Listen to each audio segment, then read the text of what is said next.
ආයිබෝවන් මගේ දුර පුතාලා හැම කෙනෙක්ටම. ඉතින් ඔන්න පොරොන්දුණු විදිහටම පීරිස් මාමා අදත් ආවා පුංචි ඔයාලා වෙනුවෙන් ලස්සන කතාවක් අරගෙන. ඉතින් ඊට කලින් කියන්න දෙයක්ත් තියෙනවා. පීරිස් මාමා පහුගිය සතියේ පුංචි ඔයාලට අසලක වීරයාගේ කතාව ගැන කියලා දුන්නානේ. ඉතින් මේ කතාව මගේ පුංචි යාළුවෝ උඟ දෙනෙක් නරඹලා තිබුණා. ඉතින් අද පීරිස් මාමා පුංචි ඔයාලා වෙනුවෙන් අරගෙන ආවේ සිංහබාහු කුමාරයාගේ කතාව. දුවේ පුතේ මීට බොහෝම කාලයකට ඉස්සර ඉන්දියාවේ වගුරට කියලා නුවරක් තිබුණා. මේ නුවර පාලනය කරපු වගු රජතුමා කාලිංග දේශයේ කුමාරිකාවක් සමග තමයි සරණ පාවාගෙන හිටියේ. ඉතින් දුවේ පුතේ මේ රජතුමාටත් රජදේවියටත් සුප්පා කියලා ලස්සන දූ කුමාරිකාවක් හිටියා. මේ දූ කුමාරිකාව ඉපදුණු දවසේ නැකත් බලපු බමුණන් කිව්වා ඇය කවදා හරි දවසක සිංහෙක් විවාහ කරගන්නවා කියලා. ඉතින් දුවේ පුතේ කාලේ මෙහෙම ගෙවිලා ගිහිල්ලා මේ සුප්පා කියන කුමාරිය තරුණ වියට එළඹුණා. ඉතින් මේ පුංචි දුවලා පුතාලා ටිකක් ලොකු මාත් වෙද්දී එහෙම අම්මලා තාත්තලාට ටිකක් අකීකරුයිනේ. අන්න ඒ වගේ මේ පුංචි කුමාරිකාවත් තමන්ගේ දෙමව්පියන්ට ටිකක් අකීකරුණා. දවසක් මේ කුමාරිකාව වෙස්වලාගෙන මාලිගාවෙන් පිටත් වෙලා ගිහිල්ලා වගුරට ඉඳලා මගධ දේශයේ බලා යන වෙළඳ කණ්ඩායමක් එක්ක එකතු වුණා. ඉතින් දුවේ පුතේ මගධ රට බලා යන අතරමඟදී ලාට රට කියන ඉසව්වේදී මේ වෙළඳ පිරිස ඉදිරියට ඉතා ශක්ති සම්පන්න කේශර සිංහයෙක් කඩා වැදුණා. ඉතින් මේ සිංහයා දැකපු වෙළෙන්දෝ ටික ඔළුව හැරුණු අතේ දුවන්න පටන් ගත්තා. ඔන්න ඒ වෙලාවේ මේ කියන සුප්පා කුමරිය විතරක් එතන තනි වුණා. නමුත් දුවේ පුතේ මේ කුමාරිකාව සිංහයාට පොඩ්ඩක්වත් බය වුණේ නැහැ. මොකද එයාට මතක් වුණා එයා කවදා හරි සිංහෙක් විවාහ කරගන්නව බව එයා ඉපදුණු දවසේ නැකත් කරපු කියපු කතාව. ඉතින් දුවේ පුතේ මේ කුමාරිකාව ළඟට ආපු සිංහයා මේ කුමාරිකාව අරගෙන තමන් වාසය කරන ගල්ලෙනට අරගෙන ගියා. ඉතින් මේම ජීවත් වෙන අතරතුරේ දුවේ පුතේ මේ කුමාරිකාවට නිවුන් දරුවන් දෙන්නෙක් ලැබෙනවා. ඉතින් මේ ඉපදුණු පුංචි කුමාරයාට සිංහෙක් වගේ අත්පා තිබුණු හින්දා සිංහබාහු කියලා නම තියෙනවා. ඒ වගේම ඒ ලැබූ අනිත් පුංචි කුමරියට සිංහසීවලී කියලාත් නම තියෙනවා.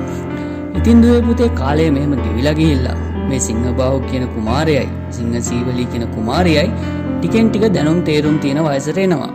මේ වෙනකොට මේ සිංහබාහු කුමාරයාට තමන්ගේ මෑණියන්ගෙන් අහනවා තමන්ගේ පියාගේ ඒ කියන්නේ මේ සිංහයාගේ තමන්ගේ හැඩවුරුකම් වල වෙනසක් ඇයි කියලා. ඉතින් ඒ වෙලාවේදී මේ සුප්පා දේවිය මේ සිංහබාහු කුමාරයාට තමන්ගේ මේ කතාව මුල ඉඳලා අග දක්වා කියලා දෙනවා. ඉතින් මේ කතාව අහපු සිංහබාහු කුමාරයා තමන්ගේ මෑණියන්ගෙන් පෙරලා අහනවා ඉතින් ඇයි මෑණියනි අපිට ආයෙමත් මිනිස්සු ඉන්න සවකට යන්න බැරි? එතකොට ඇය කියනවා තමන් ජීවත් වෙන ගල්ලෙන විශාල ගලකින් වහලා තියෙනවයි කියලා. ඒ බව දැනගත්ත මේ සිංහබාහු කුමාරයා මේ විශාල ගල්දොර තමන්ගේ වීරයෙන් ඉවත් කරලා තමන්ගේ මෑණියන්වත් නැගිනියන් අරගෙන මේ ගල්ලෙනෙන් පිටත් වෙලා මිනිසුන් ජීවත් වෙන ඉසව්වක් හොයාගෙන ආවා. ඉතින් දුවේ පුතේ මේ සිංහබාහු කුමාරයා තමන්ගේ මෑණියන්වත් තමන්ගේ නැගිනියවත් අරගෙන මේ ගමට ආවේ කොළ අතු ඇඳගෙන. ඉතින් ඒ එන අවස්ථාවේදී ඒ ගමේ හිටපු එක්තරා සිනවියෙක් මේ අයව දැකලා මේ අයට ඇඳුම් ලබා දුන්නා. ඊට පස්සේ ඉතින් මේ අය ගොඩක් බඩගින්න හිටපු හින්දා මේ අයට බත් බෙදලා දුන්නා කොළපත්වල. ඉතින් ඒ බෙදලා දීපු කොළපත් එකපාරටම රන් බඳුන් බවට පත් වුණා. ඉතින් මෙන්න මේ විස්මය දැකපු සෙනවිතුමා අහනවා ඔයාලා කවුරුන්ද කියලා. ඉතින් මේ අවස්ථාවේදී සුප්පා දේවිය තමන්ගේ අතීත විස්තර පැවසුවා.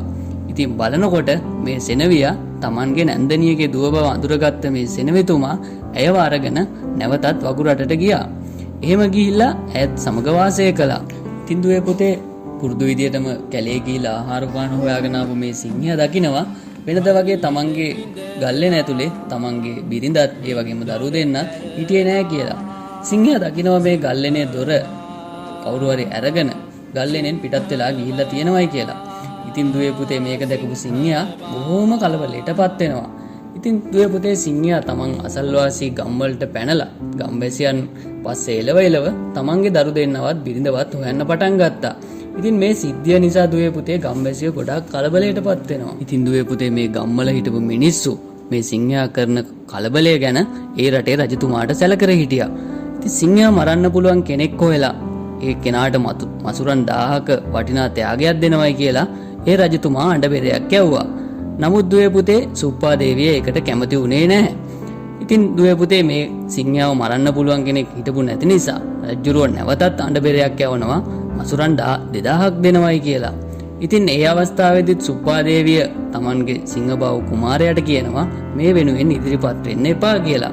ඉතින් කවුරුත් මේ සිංහයාව අල්ලගන්න ඉදිරිපත් උනේ නැති හින්දා තුන්වෙනි වතාවටත් මේ රටේ රජතුමා මසුරන් 3000ක තෑගයක් දෙනවයි කියලා අඬබෙරයක් යවුවා.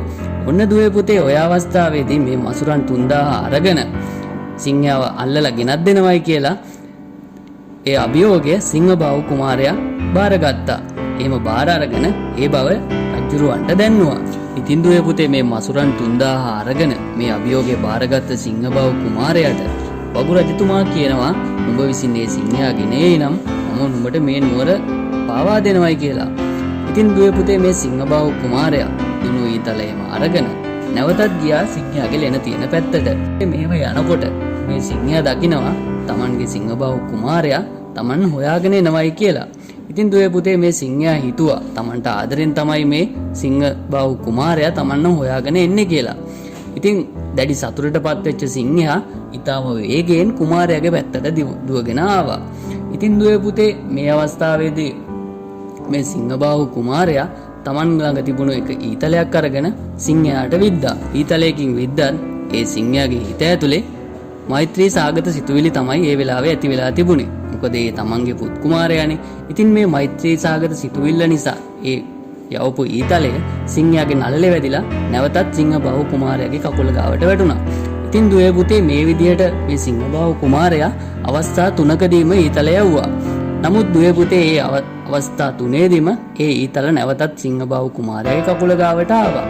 ඉතින් දුවේ පුතේ 4වෙනි ඊතලය දුන්නට දාලා අදිනකොට සිංහයාට ගොඩක් තරහ ගියා. ඉතින් මේ තරහ ගිය සිංහයාට 4වෙනි වතාවේදී සිංහබාහු කුමාරයා යවපු ඊතලය වැදුනා.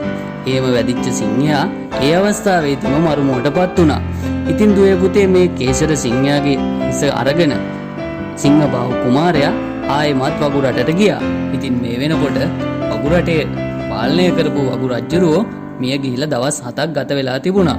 ඉතින් මේ රජතුමාගේ මොනුබුරා බව දැනගත්ත මේ ඇමතියෝ රජතුමා පොරොන්දු වෙච්ච විදිහටම සිංහබාහු කුමාරයාට මේ රටේ රජකම බාර දුන්නා.